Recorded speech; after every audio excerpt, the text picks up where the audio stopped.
स्वागत बा आपके अपने चैनल यूट्यूब चैनल दीपक कुलम में। तो आज का टॉपिक बाटे गुप्तचर संस्थाएं, प्रमुख देशों के गुप्तचर संस्थाएं। तो का बाटे गुप्तचर संस्थाएं, तो चलिए, और इसका पहला पार्ट है जो इसके पहले वीडियो में बतावल गल बाटे। अगला पार्ट बा, अब फिर से शुरू कर बानी।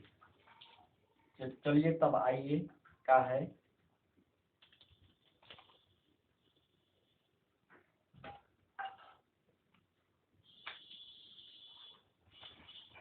अगला बाटे सेंट्रल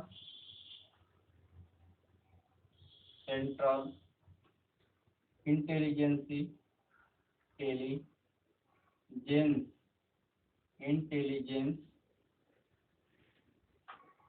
एजेंसी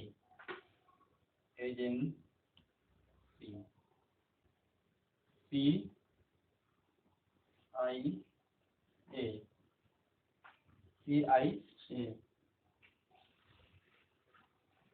फेडरल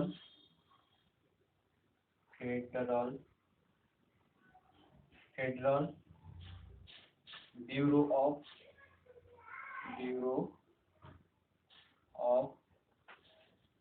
इन्वेस्टिगेशन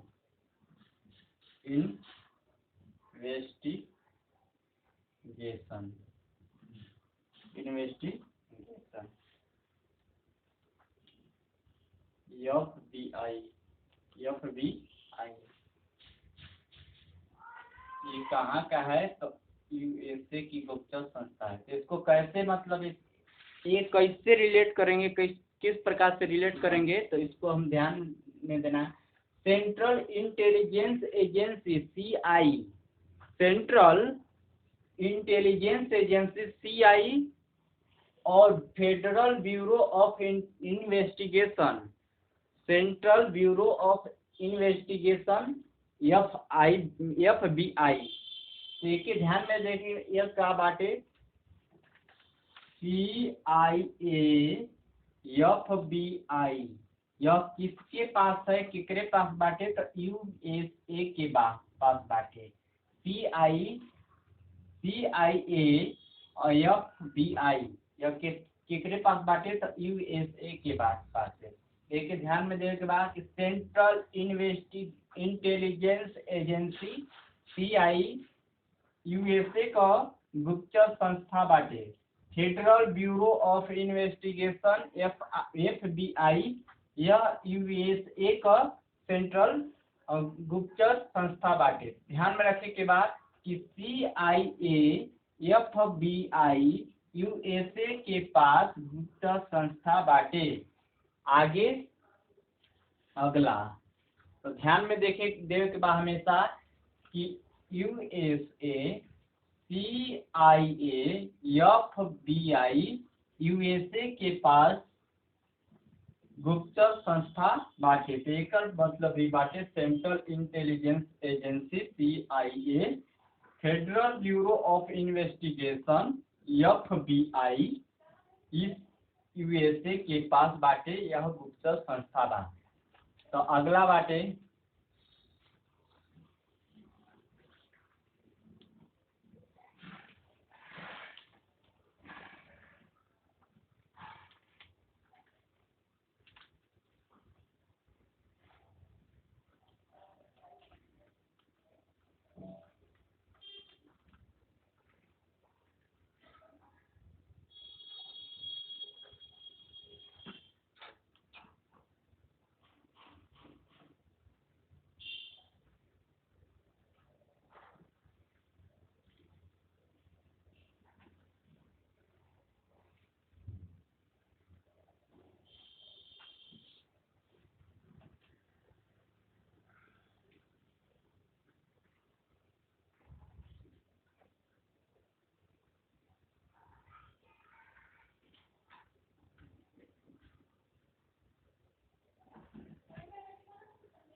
तो एक के ध्यान में देवे के बाटे कि मोसाद इजराइल, मोसाद केकरे पास बाटे, तो इजराइल के पास मोसाद बाटे।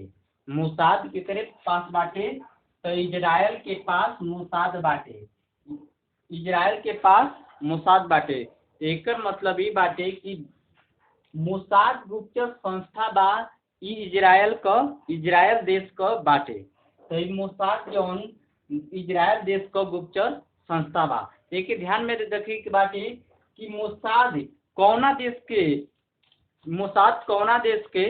गुप्तचर संस्था बा, तो मोसाद इजराइल का देश का गुप्तचर संस्था बा। तो एक ध्यान में रखे कि मोसाद केकरे पास बा, तो इजराइल के पास बाटे। और आगे ध्यान रखे के पास मुख्य बारात मुख्य जौन बारात बा वो कहाँ जाई, तो मिस्र के पास जाई। ध्यान रखे के बाद कि मुख्य बारात बाटे वो कहाँ पर जाई, तो मिस्र के पास जाई। एकर मतलब ई बाटे कि गुप्तचर संस्था जौन मुख्य बारात बा वो मिस्र का देश का बाटे। तो ध्यान में रखे के बाद कि मुख्य बारात कहाँ पर जाई, तो मुख्य बारात मिस्र में जाई। ध्यान में रखे के बाद तो इसको ध्यान में रखने के बाद कैसे एक संबंधित बनाओ के बाद कि ताकि हमें याद रहे। तो मुख्य बारात कौने देश में जाई, तो वह मिस्र देश में जाई। मुख्य बारात कौने देश में जाई, तो मिस्र देश में जाई। ध्यान में रखने के बाद कि मुख्य बारात मिस्र देश को गुप्तचर संस्था बा। आगे नाइचो जापान, हमें नहीं चाहिए पान, हमें नहीं चाहिए पान, हमें पान नहीं चाहिए। एकर मतलब ई बाटे कि नाइचो जौन बा जापान का गुप्तचर संस्था बा। तो हमें ध्यान में रखे के बाद कि नाइचो, हमें नाइचो जापान, हमें पान नाइचो, हमें पान नाइचो। इसका मतलब ई बाटे कि हमके पान नहीं चाहिए, हमरा के पान नहीं चाहिए। एकर मतलब ई बाटे कि नाइचो जापान। तो हमें ध्यान में रखे के बाटे कि जापान के नाइचो, जापान को पान नाइचो, मतलब ये है कि जापान को पान नहीं चाहिए। तो हमें ध्यान में रखे के बाटे कि नाइचो जापान का गुप्तचर संस्था बाटे। तो ध्यान में रखे के बाद अगला बाटे सवात ईरान, सवात के पास ईरान बा, मतलब शौक के पास सवात केकरे पास बा, तो ईरान के पास बाटे। सवात मतलब कि शौक केकरे पास बा, शौक शान शौकत केकरे पास बा, तो ईरान के पास बाटे। शौक बाटे ईरान के पास। ध्यान में रखे के बात बाटे कि शौक केकरे पास बाटे। शौक मतलब ये बाटे कि कोई भी चीज के कोई भी व्यक्ति कैसे शौक से रखत बाटे, जैसे हाथी घोड़ा हो गया या गाड़ी हो गया, बंगला हो गया, किसके पास शानो शौकत के पास रखे के बाटे, तो की रखत बाटे, तो ईरान। शौक बाटे ईरान के कि हम सब कुछ रख सकीला, तो वो क्या रख सकेला, तो सवाक रख सकेला। ईरान के पास ऐसा बात बाटे, शौक बाटे कि शौक रख सकत बाटे ईरान। तो ध्यान में रखे के बाटे कि ईरान क्या रख सकत बाटे, तो ईरान सवाक रख सकत बाटे। इसका मतलब ही बाटे कि ईरान शौक रख सकत बाटे अपने पास कि हम कैसे ओके रख सकी। तो ईरान के पास शौक बाटे। शौक केकरे पास बाटे, तो ईरान के पास। ध्यान में रखिए कि सवाक जो है गुप्तचर संस्था बाटे कौन देश का, तो ईरान देश की गुप्तचर संस्था है। आगे नाइचो जापान, हमें कोनो चीज नहीं चाहिए, हमें नहीं चाहिए जापान को पान नहीं चाहिए। इसका मतलब ये बाटे कि नाइचो जापान, हमें पान नहीं चाहिए। मोसाद मुख्य बारात की कौना देश में जाई, तो बारात जाई आपके मिस्र देश में। मिस्र देश में बारात जाई जहाँ पर सब कुछ मिली, मिस्री भी मिल सकेला, मिठाई भी मिल सकेला। तो यहाँ पर ही बाटे कि मुख्य बारात कहाँ मतलब जा सकेला, तो मिस्र में जाई। क्या करे जाई, तो मिस्र में जाके वहाँ पर मिस्री और मिठाई खाई। तो ध्यान में रखे के बाद कि मुख्य बारात मिस्र का गुप्तचर संस्था बाटे। नाइचो जापान मतलब हमें पान नहीं चाहिए। इसका मतलब ये बाटे कि नाइचो जापान जो है, जापान की जो गुप्तचर संस्था बाटे वो नाइचो बाटे। सवाक मतलब ईरान के पास शौक बाटे कि हर चीज वो रख सकेला, गाड़ी घोड़ा बंगला आदि सब कुछ रख सकेला। एकर मतलब ये बाटे कि सवाक जो है वह ईरान की गुप्तचर संस्था बाटे। तो आगे बढ़ रहे हैं, अगला बाटे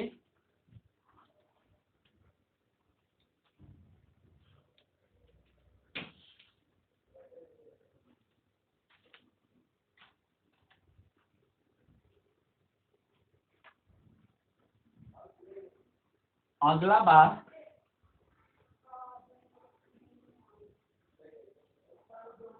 अगला अल मुख मुख बरात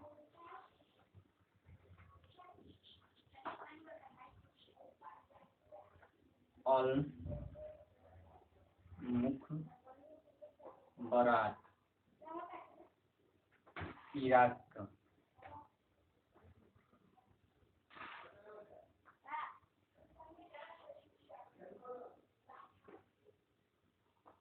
इराक अल मुख बरात अब मुख बारात जौन मुख बारात बा ओके अलविदा करे के बाटे मतलब लौटावे के बा तो उ कहाँ इराक से लौटी कौनो बारात कहाँ से लौटी तो इराक से लौटी अल मुख बारात मतलब कि बारात के लौटावे के बाद अलविदा करे के बाटे तो कहाँ से हुई तो इराक से हुई कोई भी बारात इराक से का हुई अलविदा हुई तो अल मुख बारात इसका एकर मतलब ई बाटे कि अल मुख बारात ध्यान में रखे के बाटे कि अल मुख बारात बारात विदा हुई मतलब बारात के लौटावल जाई कैसे तो इराक से लौटावल जाई तो कहाँ से लौटाया जाएगा बारात को तो इराक से लौटाया जाएगा इसका मतलब ये है कि अल मुख बारात जो इराक की गुप्त संस्था है।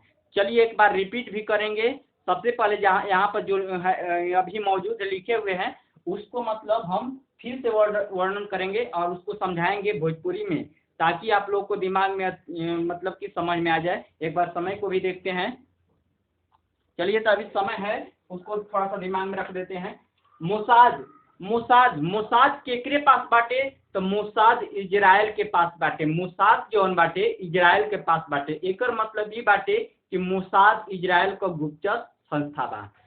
आगे बाटे मुख बारात मुख जौन बारात बा वह कहाँ जाई तो उ जा सकेला मिस्र के पास जाई जहाँ पर मेवा मिष्ठान आदि सब मिल सकेला तो बारात वहीं पर जाई जहाँ पर मेवा मिष्ठान आदि मिल सकेला। इसका मतलब मिठाई उठाई जो भी मिलेगा या मिल सकेला वहीं न बारात जाई तो वही के ध्यान में रखे के बाद कि मुख बारात जो मिस्र का गुप्त संस्था बात है ध्यान में रखे के बाद कि मुख बारात मिस्र में जाई। ध्यान में रखना है कि वह मतलब मुख बारात जो मिस्र का गुप्त संस्था है। आगे नाइचो पान हमें पान नाइचो एकर मतलब ये बात कि हमको पान नहीं चाहिए हमके पान नहीं चाहिए एकर मतलब ये बाटे कि जापान को नाइचो गुप्त संस्था बा।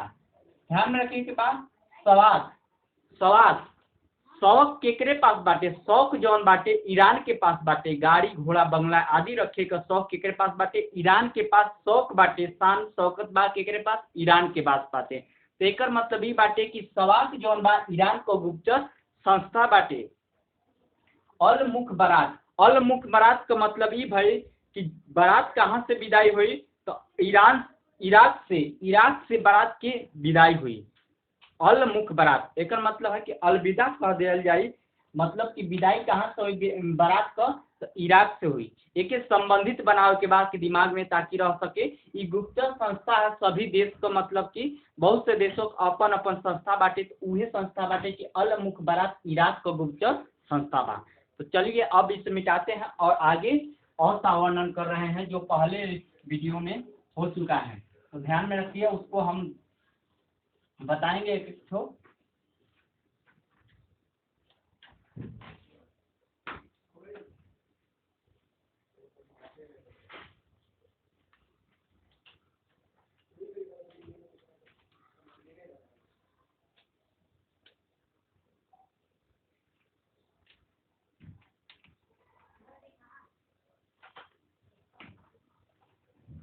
मुख लिख रहे हैं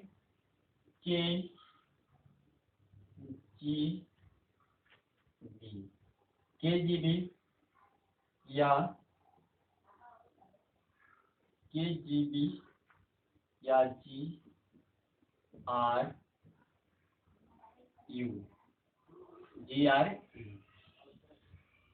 GRU यह कहाँ बाटे रूस।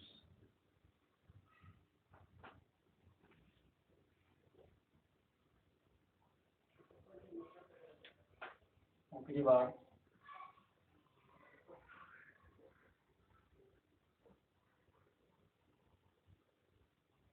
MI 5 एवं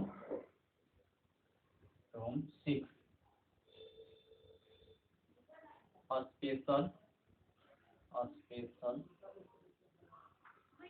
ब्रांच ज्वाइंट इंटेलिजेंस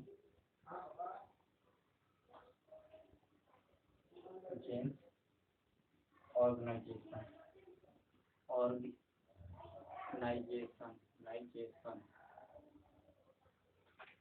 कहाँ का है, यूके का। तो ये ध्यान में रखना है कुछ बातें।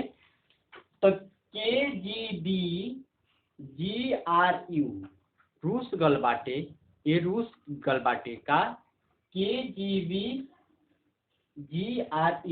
ई का बाटे रूस गलबाटे। KGB-GRU रूस गलबाटे। तो KGB और GRU यह रूस का गुप्तचर संस्था बा। तो बाटे एकर मतलब ई बाटे कि KGB-GRU रूस का संस्था बाटे गुप्तचर। और उसके बाद MI 5 से 6 स्पेशल ब्रांच और ज्वाइंट इंटेलिजेंस ऑर्गेनाइजेशन ये का बाटे यूके का संस्था बाटे। तो MI 5 से 6 जो मोबाइल फोन MI बाटे वो 5 से 6 और स्पेशल ब्रांच का बात ज्वाइंट इंटेलिजेंस ऑर्गेनाइजेशन यूके का बाटे। तो एक ध्यान में रखे के बाद इसको एक ध्यान में रखे के बाद कि MI 5 से 6 जो है स्पेशल ब्रांच के बाद ज्वाइंट इंटेलिजेंस ऑर्गेनाइजेशन या यूके के बाटे। तो चलिए अब सेशन को एंड करेंगे, समय बहुत कम है। तो इसमें अगर ऐसी भाषा में अगर चाहिए आप लोगों को अगर कोई भी वीडियो तो कमेंट करिए और लाइक कीजिए, शेयर कीजिए, सब्सक्राइब कीजिए और वीडियो को ज़्यादा से ज़्यादा हो सके जितना भी आप बूस्ट मिल सके और जो भी आप टॉपिक बोल सकते हैं उसको आप कमेंट बॉक्स में लिखिए। तो चलिए सेशन को एंड करते हैं। धन्यवाद।